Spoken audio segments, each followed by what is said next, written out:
तो मेरे पागलो, स्वामी रामकृष्ण परमहंस के पास एक आदमी गया। आहा, रामकृष्ण परमहंस से कहता है कि हमें भगवान को पाना है, भगवान को प्राप्त करना है। ये प्रश्न आप लोगों का भी होगा, हमें भगवान को पाना है, कोई उपाय बताओ। तो स्वामी श्री परमहंस जी बोले कल आओ। वो जब कल गया तो कहता है कि हमें भगवान को पाना है। मुस्कुराते हुए स्वामी रामकृष्ण परमहंस ने कहा ठीक है, एक काम करो, मेरे साथ तुम नदी स्नान करने चलो। वो नदी स्नान करने गया। बोले मुझे भगवान को पाना है। बोले ठीक है, थोड़ा नदी में मेरे साथ उतरो। वो नदी में उतरा। फिर से पूछा रामकृष्ण परमहंस ने क्या चाहिए? मुझे भगवान को पाना है। तो परमहंस जी बोले एक काम कर, तू एक बार डुबकी लगा। उसने डुबकी लगाई और जैसे ही डुबकी लगाई तो परमहंस जी ऊपर से बैठ गए गर्दन पे। अब वो बड़ा फड़फड़ाया। अब कोई पानी में डूबा हो और तुम ऊपर से कोई बैठ जाए, एकदम फड़फड़ाया, बेचैनी भयंकर, हाथ पांव फटकारे, यहां तक कि 2-3 उसने अंदर ही अंदर से चांटा जोड़ दिए स्वामी जी को। जब स्वामी जी ने देखा कि अब चला ही जाएगा तो छोड़ दिया और फुर फुर करता हुआ बाहर निकला। बोले हमें पहले ही पता था कि पागल हो, अब पक्का हो गया, तुम सच में पागल हो। हमने पूछा कि हमें भगवान को पाना है और तुम यहां नदी में डुबाने ले आए, शर्म नहीं आती तुम्हें? बड़े पागल आदमी, यहां तुम डुबाने के लिए ले आए, मारने के लिए ले आए। तो परमहंस जी ने कहा पागल, हम मारने नहीं लाए, हम तो तुझे बताने आए। क्या बताने आए? ये भगवान को पाना है कि बिल्कुल ही मर जाना है? नहीं नहीं नहीं नहीं, सुन तो। क्या? बोले पानी के भीतर जब तू गया और मैं ऊपर से बैठ गया तब हुआ क्या? बोले हुआ क्या, सांस लेने के लिए मर रहा था, तड़प रहा था। मुस्कुराते हुए परमहंस जी बोले बेटा, जिस दिन ऐसी ही तड़प उस ब्रह्म को पाने के लिए हो जाए उसी दिन भगवान मिल जाएगा। ये ब्रह्म को पाने का उपाय, सफलता को पाने का ये सूत्र है।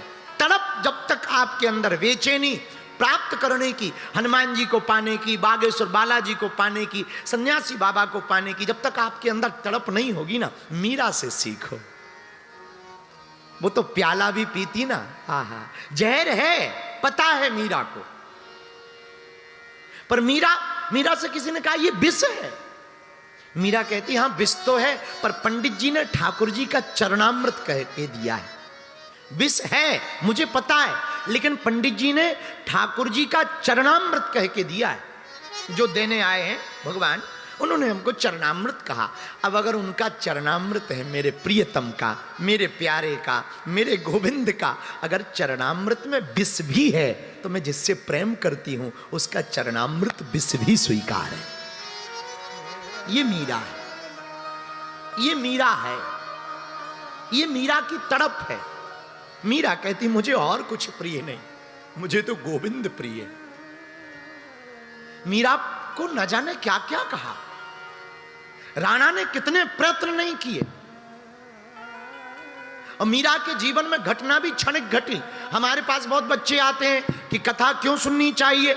घटना कभी भी घट सकती है, अंतर मन में कभी भी तुम्हारे अंदर क्रांति हो सकती है स्पिरिचुअलिटी की। बुरा मत मानना, ज्यादातर लोग स्पिरिचुअल हैं, स्पिरिचुअलिटी नहीं है। आध्यात्मिक बहुत लोग हैं पर इनमें आध्यात्मिकता नहीं है। यूं समझें, पढ़े लिखे बहुत हैं पर ज्ञानी बहुत कम। पढ़ा लिखा होना नॉलेज को पाना है, पर ज्ञानी होना समझ को पाना है। समझ के व्यक्ति बहुत कम, संत बहुत हैं पर संतत्व बहुत कम लोगों में। विद्वान बहुत हैं पर विद्वत्ता बहुत कम लोगों में। डॉक्टर बहुत हैं पर डॉक्टरी में स्पेशलिटी बहुत कम लोगों में। ऐसे स्पिरिचुअल हो पर स्पिरिचुअलिटी नहीं। आध्यात्मिकता अंदर से आती है, और तुम्हारा ज्यादातर प्रभाव, नीलेश बुरा मत मानना, ज्यादातर लोग बाहर से आध्यात्मिकता ला पाते हैं। तिलक लगाना, सिखा रखना, माला पहनना, थोड़ा कीर्तन हो गया तो ताली बजा ली, थोड़ा राधे राधे राधे राधे कर लिया, थोड़ा गणपति बप्पा मोरिया कर लिया, थोड़ा ओम जय अम्बे गौरी कर ली, और थोड़ा सा आरती कुंज बिहारी की, और थोड़ा सा आंखें बंद कर ली, लो हो गई पूजा, लो हो गए आध्यात्मिक। और थोड़ा फोटो वोटो बढ़िया आ जाए, रील वील बढ़िया आ जाए, आहा हवन हो रहा हो, कैमरा लग जाए, स्वाहा। हाँ, हवन चाहे जहां गिरे पर फोटो बढ़िया आनी चाहिए, और हाँ फाउंडेशन ना टपक जाए। भगवान बुरा मत मानना, हम आपके विरोधी नहीं हैं, हम निवेदन करना चाह रहे हैं। आध्यात्मिक होना अलग है, आध्यात्मिकता प्रकट होना अलग है, अंदर से स्पिरिचुअल होना बहुत कठिन है। साधु बनना बड़ी बात नहीं है, साधु हो जाना बहुत बड़ी बात है। अंदर से साधुता आए, जीना आए, साधुमय सदा हुआ जीवन हो, फिर माला हो या ना हो काम चलेगा, मस्तक पर तिलक हो या ना हो पर वाणी में हिंदुत्व होना चाहिए, तुम्हारे धोती हो या ना हो पर पैंट में भी राम गीत गाने जाने चाहिए। भले ही तुम मुंबई में रहो, माया नगरी के बीच में, अब बुरा मत मानना, स्पिरिचुअलिटी तब तुम्हारे अंदर है कि 100 मुसलमान खड़े हों पर तुम्हारा भगवा लहरा रहा हो। ये आध्यात्मिकता। लोग हमसे हमारे पास आए और जब दुबई का आमंत्रण आया तो लोगों ने कहा कि आप वहां ऐसी बात करेंगे।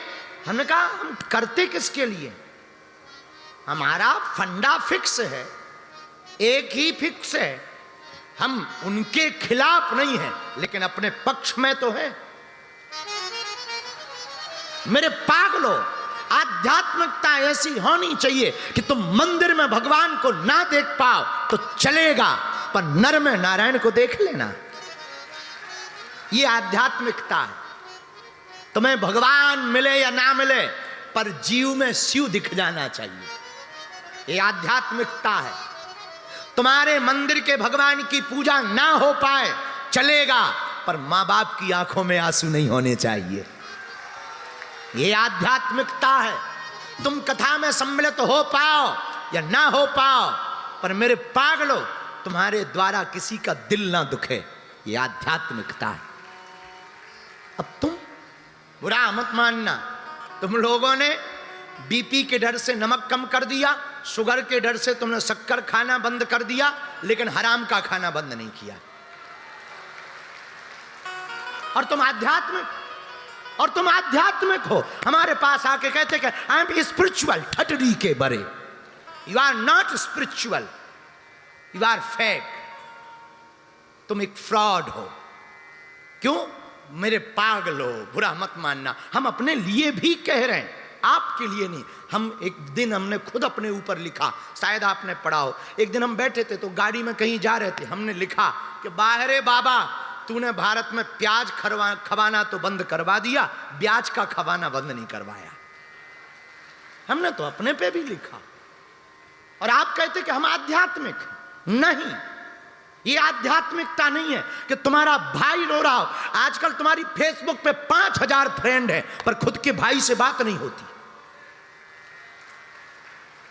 तुमने अपनी सासू मां और ससुर को बाप बना दिया और खुद की मां तुम्हारी अनाथालय में डली है, वृद्धाश्रम में डली है। और तुम आध्यात्मिक हो क्या? खाक आध्यात्मिक हो। तुम विदेशों में राम मंदिर हो रहे हैं पर तुम्हारे मन में मंदिर नहीं हो रहा है, और तुम कहते कि तुम आध्यात्मिक हो क्या? खाक आध्यात्मिक हो। आध्यात्मिकता अंदर से प्रकट होती है, बाहर से नहीं। अभी तुम स्पिरिचुअल हो, स्पिरिचुअलिटी नहीं। अध्यात्म तो अंदर से जगता है और उसको जगाओ, झांको अंदर से। तुम बाहर सुधारने में मत रहो, बालों में जेल हो या ना हो पर जिंदगी में मेल जरूर होना चाहिए। तुम्हारी सोशल मीडिया पर तुम्हारे फॉलोवर हो या ना हो पर घर के लोगों में तुम्हारा फॉलोइंग होना चाहिए। मेरे पागलों, तुम दुनिया की नजर में अच्छे रहो या ना रहो पर पत्नी की नजर में, संतति की नजर में अच्छे रहना चाहिए।